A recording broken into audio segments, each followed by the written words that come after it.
ರಾಜ್ಯದಲ್ಲಿ ಲೋಕಸಭೆ ಎಲೆಕ್ಷನ್ ಅಂತೂ ಮುಗಿದಾಯಿತು. ಇನ್ನೊಂದು 19-20 ದಿನದಲ್ಲಿ ರಿಸಲ್ಟ್ ಬರಲಿರುವಂತದ್ದು. ಈ ಸಂದರ್ಭದಲ್ಲಿ ಒಂದ್ ಕಡೆ ಅಭ್ಯರ್ಥಿಗಳ ಸೋಲು ಗೆಲುವು ಚರ್ಚೆ ಆಗ್ತಾ ಇದ್ರೆ, ಇನ್ನೂ ಒಂದ್ ಕಡೆ ಕಾಂಗ್ರೆಸ್ ಶಾಸಕರಲ್ಲಿ ಸಂಪುಟ ಪುನರ್ರಚನೆ ಆಗುತ್ತಾ ಅನ್ನುವಂತ ಒಂದು ಪ್ರಶ್ನೆಗಳು ಎದ್ದಿರುವಂತದ್ದು. ಚಾತಕ ಪಕ್ಷಿಗಳ ರೀತಿಯಲ್ಲಿ ಕಾಯ್ತಾ ಇದ್ದಾರೆ ಕಾಂಗ್ರೆಸ್ನ ಶಾಸಕರುಗಳು.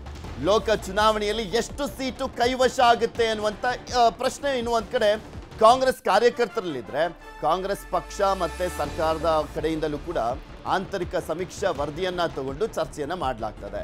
ಇದೇ ಸಂದರ್ಭದಲ್ಲಿ ಸಂಪುಟ ಪುನರ್ರಚನೆ ಆಗುತ್ತಾ ಆಗೋದಿಲ್ವಾ ಅನ್ನುವಂತ ಪ್ರಶ್ನೆ ಇದೆ.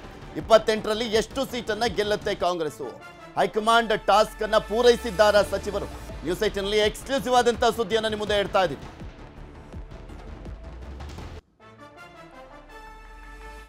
ಎಷ್ಟು ಸೀಟನ್ನ ಗೆಲ್ಲಬಹುದು ರಾಜ್ಯದಲ್ಲಿ ಕಾಂಗ್ರೆಸ್ ಅನ್ನುವಂಥದ್ರ ಬಗ್ಗೆ ಒಂದ್ ಕಡೆ ಕಾಂಗ್ರೆಸ್ ಪಕ್ಷದಿಂದ ಒಂದು ಸಮೀಕ್ಷೆ, ಮತ್ತೊಂದ್ ಕಡೆ ಸರ್ಕಾರದ ಕಡೆಯಿಂದಲೂ ಕೂಡ ಒಂದು ಸಮೀಕ್ಷೆಯನ್ನ ಮಾಡಿಸಲಾಗಿದೆಯಂತೆ. ಎರಡೂ ಸಮೀಕ್ಷೆಗಳಲ್ಲೂ ಕೂಡ ಕನಿಷ್ಠ 12 ಸೀಟನ್ನ ಕಾಂಗ್ರೆಸ್ ಗೆಲ್ಲಬಹುದು ಅನ್ನುವಂತ ಒಂದು ಪಾಸಿಟಿವ್ ಆದಂತ ಒಂದು ಸಮೀಕ್ಷೆಯ ರಿಸಲ್ಟ್ ಬರ್ತಾ ಇದೆ. ಸದ್ಯಕ್ಕಂತೂ ಸಚಿವ ಸಂಪುಟ ಪುನರ್ರಚನೆ ಇಲ್ಲ ಅಂತ ಕೂಡ ಹೇಳಲಾಗ್ತದೆ. ಇಷ್ಟು ಸ್ಥಾನಗಳು ಬಂದರೆ, 12 ಸ್ಥಾನಗಳು ಬಂದರೆ, ಯಾಕೆಂದ್ರೆ ಕಾಂಗ್ರೆಸ್ ತುಂಬಾ ರಿಸ್ಕ್ ಅನ್ನ ತಗೊಂಡು ಮಕ್ಕಳಿಗೆ, ಹೆಂಡತಿಗೆ, ಅಣ್ಣ, ತಮ್ಮ, ಅಳಿಯ ಇವ್ರಿಗೆಲ್ಲ ಕೊಟ್ಬಿಟ್ಟಿದ್ದಾರೆ. ಸುಮಾರು 14 ಕ್ಷೇತ್ರದಲ್ಲಿ ಇದೇ ರೀತಿಯಾಗಿದೆ ಪರಿಸ್ಥಿತಿ. ಸೊ ಹೀಗಾಗಿ ಅವ್ರಿಗೆಲ್ರಿಗೂ ಕೂಡ ನಡುಕ ಶುರುವಾಗಿತ್ತು, ಸೋತ್ಬಿಟ್ರೆ ಏನಪ್ಪಾ ಅಂತ. ಬಟ್ ಸದ್ಯಕ್ಕಂತೂ ಪಾಸಿಟಿವ್ ರೆಸ್ಪಾನ್ಸ್ ಇದೆ. ಬಟ್ ರಿಸಲ್ಟ್ ಆದ ನಂತರ ಕಾದ್ ನೋಡ್ಬೇಕು ಯಾರ್ಯಾರಿಗೆಲ್ಲ ಕಂಟಕ ಆಗತ್ತೆ ಅಂತ. ಇದ್ರ ಬಗ್ಗೆ ಇನ್ನಷ್ಟು ಮಾಹಿತಿಯನ್ನ ಕೊಡ್ತಾ ಹೋಗ್ತಾರೆ ನಮ್ಮ ಪ್ರತಿನಿಧಿ ಹೆಬ್ಬಾಕ ತಿಮ್ಮೇಗೌಡರು ನಮ್ಮ ಜೊತೆ ದೂರವಾಣಿ ಸಂಪರ್ಕದಲ್ಲಿ ಜಾಯಿನ್ ಆಗ್ತಾ ಇದ್ದಾರೆ. ತಿಮ್ಮೇಗೌಡ್ರೆ, ರಿಸಲ್ಟ್ ಬಂದ ನಂತರ ಸಂಪುಟ ಪುನರ್ರಚನೆ ಬಗ್ಗೆ ನಿಜಕ್ಕೂ ಕೂಡ ಥಿಂಕ್ ಮಾಡ್ಲಾಗುತ್ತಾ? ಯಾಕೆಂದ್ರೆ ಟಿಕೆಟ್ ಕೊಡುವಂತ ಸಂದರ್ಭದಲ್ಲಿ ಹೇಳಲಾಗ್ತಾ ಇತ್ತು, ಹೆಂಡತಿ, ಮಕ್ಕಳಿಗೆ, ಅಣ್ಣ, ಅಳಿಯ ಇವ್ರಿಗೆಲ್ಲ ಕೊಡುವಂತ ಸಂದರ್ಭದಲ್ಲಿ ಗೆಲ್ಸ್ಕೊಂಡು ಬರ್ದೇ ಹೋದ್ರೆ ಅವರ ಕುರ್ಚಿಗೆ ಕುತ್ತು ಬೀಳುತ್ತೆ ಅಂತ. ನಿಜಕ್ಕೂ ಕುತ್ತು ಬೀಳುತ್ತಾ ಅಥವಾ ಒಂದು 2.5 ವರ್ಷ ಆದ ನಂತರ ಪುನರ್ರಚನೆ ಆಗುತ್ತಾ ಅಂತ?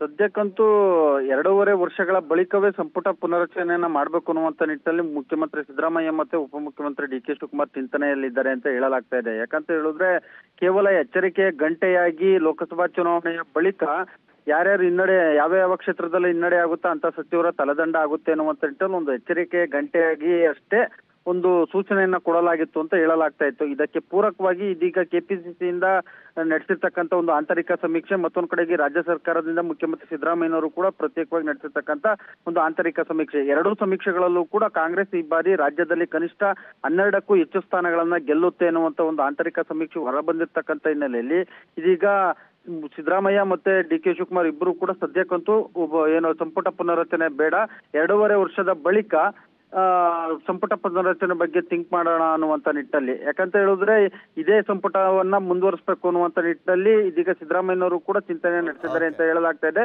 ಯಾಕಂತ ಹೇಳಿದ್ರೆ ಇಂಥ ಒಂದು ಪ್ರಮಾದಕ್ಕೆ ಏನಾದ್ರು ಅಂದ್ರೆ ಸಂಪುಟ ಪುನರ್ರಚನೆಗೆ ಏನಾದ್ರು ಕೈ ಹಾಕಿದ್ದೇ ಆಗಿದ್ದಲ್ಲಿ ಮುಂಬರುವಂತ ಜಿಲ್ಲಾ ಪಂಚಾಯತಿ, ತಾಲೂಕ್ ಪಂಚಾಯತಿ, BBMP ಇದರ ಮೇಲೂ ಕೂಡ ಏನು ಪರಿಣಾಮ ಬೀರ್ಬೋದು, ಮತ್ತಷ್ಟು ಪಕ್ಷದಲ್ಲಿ ಆಂತರಿಕ ಕಲಹ ಹೆಚ್ಚಾಗ್ಬೋದು ಅನ್ನುವಂತ ನಿಟ್ಟಲ್ಲಿ ಇದೀಗ ಇಂಥದ್ದೊಂದು ಆಂತರಿಕ ಸಮೀಕ್ಷೆ ಹೊರಬಂದಿರ್ತಕ್ಕಂಥ ಹಿನ್ನೆಲೆಯಲ್ಲಿ ಸ್ವಲ್ಪ ಇದೀಗ ಸಚಿವರಿಗೂ ಕೂಡ ಇದೊಂದು ಸಮೀಕ್ಷೆ ಅನ್ನೋದಕ್ಕಿಂತ 4ನೇ ತಾರೀಕು ರಿಸಲ್ಟ್ ಬಂದ ನಂತರ ಯಾವ ರೀತಿಯಾಗಿರುತ್ತೆ ರಿಯಾಕ್ಷನ್ ಅನ್ನುವಂಥದ್ದು. ಧನ್ಯವಾದ ತಿಮ್ಮೇಗೌಡ್ರೆ ನಿಮ್ಮೆಲ್ಲ ಮಾಹಿತಿಗಾಗಿ.